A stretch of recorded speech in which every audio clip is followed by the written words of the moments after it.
Hi സുഹൃത്തുക്കളെ, എല്ലാവർക്കും പുതിയ വീഡിയോയിലേക്ക് സ്വാഗതം. നമ്മുടെ ഇന്നത്തെ ടോപ്പിക് എന്ന് പറയുന്നത് ടൂ വീലർ ഓടിക്കുന്നത് മൂലമുണ്ടാകുന്ന ബാക്ക് പെയിൻ ഒഴിവാക്കാനായിട്ടുള്ള ഒരു 5-6 ടിപ്പുകളാണ് നമ്മൾ ഇന്നത്തെ വീഡിയോയിൽ ഉൾപ്പെടുത്തിയിരിക്കുന്നത്.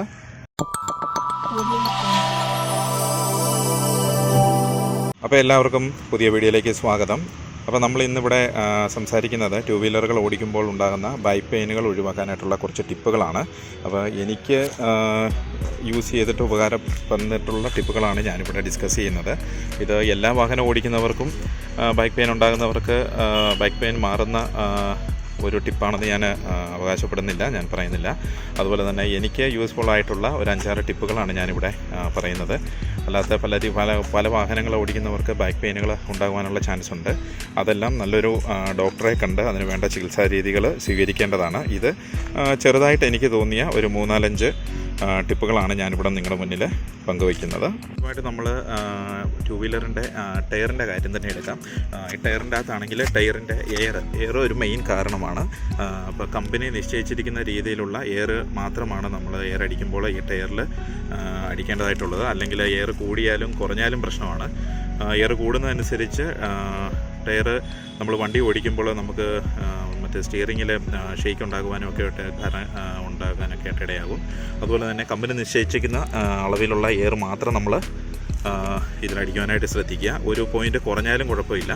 ടയറിൽ അടിക്കുന്ന എയർ ഒരു പോയിൻ്റ് എപ്പോഴും കുറച്ചടിക്കുന്നതാണ്.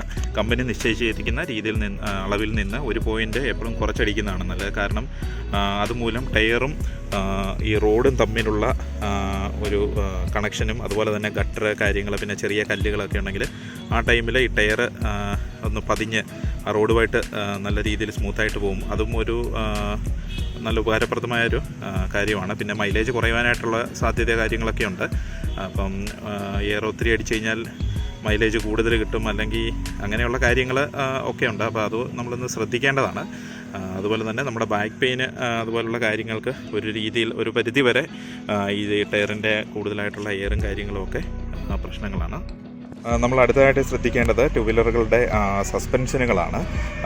ഇത് 2018 മോഡൽ വാഹനമാണ്.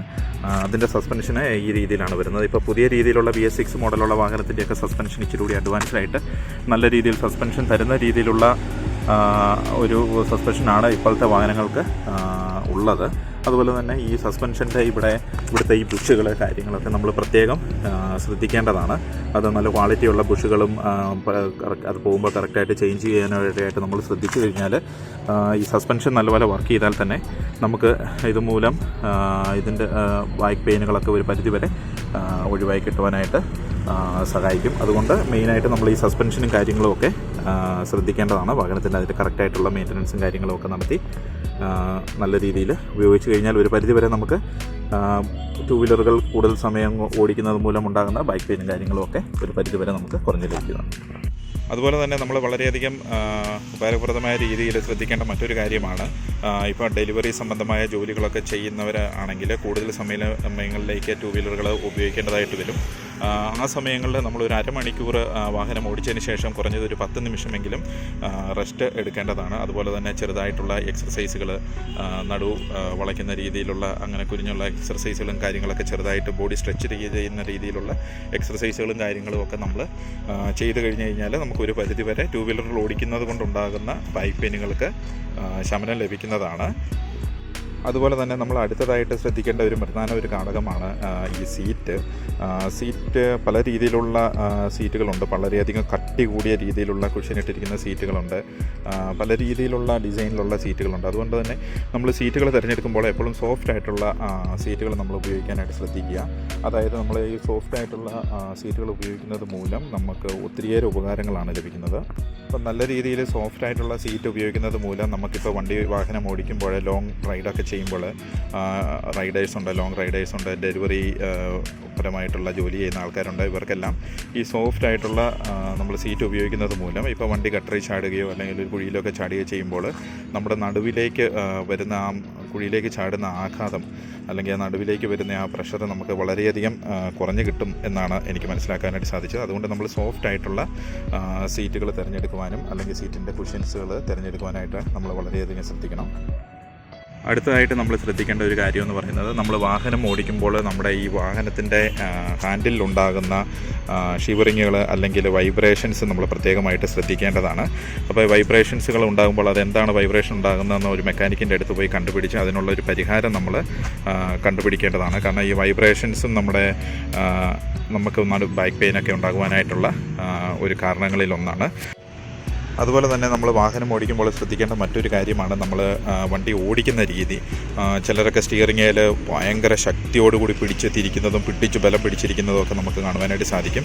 അങ്ങനെയൊന്നും നമ്മൾ ചെയ്യേണ്ടതായിട്ടില്ല. നോർമലായിട്ടുള്ള രീതിയിൽ അധികം ബലമൊന്നും കൊടുക്കാതെ സ്റ്റിയറിങ്ങിൽ ഹാൻഡിൽ പിടിച്ച് നമുക്ക് വാഹനം ഓടിക്കാനായിട്ടുള്ള ഒരു എക്സ്പീരിയൻസ് വേണ്ടതാണ്. അത് നല്ല രീതിയിൽ സ്മൂത്തായിട്ട് വാഹനം ഓടിക്കുവാനും ഇതുപോലുള്ള പ്രശ്നങ്ങൾ ഒഴിവാക്കുവാനുമായിട്ടൊക്കെ നമ്മളെ ഒത്തിരി സഹായിക്കുന്ന ഒരു ഘടകമാണ്. അത് പിടിച്ച് നമ്മൾ ഒത്തിരി ബലത്തോടെ പിടിച്ച് തിരിക്കാനോ ഭയങ്കരമായ രീതിയിൽ ബലത്തോടു കൂടി പിടിച്ചിരുന്ന് നമ്മൾ അങ്ങനെയൊന്നും വാഹനം ഓടിക്കേണ്ട കാര്യമില്ല. വളരെയധികം ശ്രദ്ധയോടുകൂടി സ്മൂത്തായിട്ട് ഹാൻഡിൽ പിടിച്ച് വാഹനം ഓടിക്കുവാനായിട്ട് പരമാവധി നമ്മൾ ശ്രദ്ധിക്കേണ്ടതാണ്.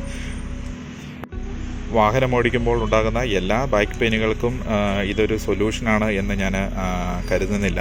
ഇത് എനിക്ക് ഉപകാരപ്രദമായിട്ട് തോന്നിയിട്ടുള്ള 3-4 ടിപ്സുകളാണ്. എല്ലാവർക്കും ഇത് ഉപകാരപ്പെടണമെന്നില്ല.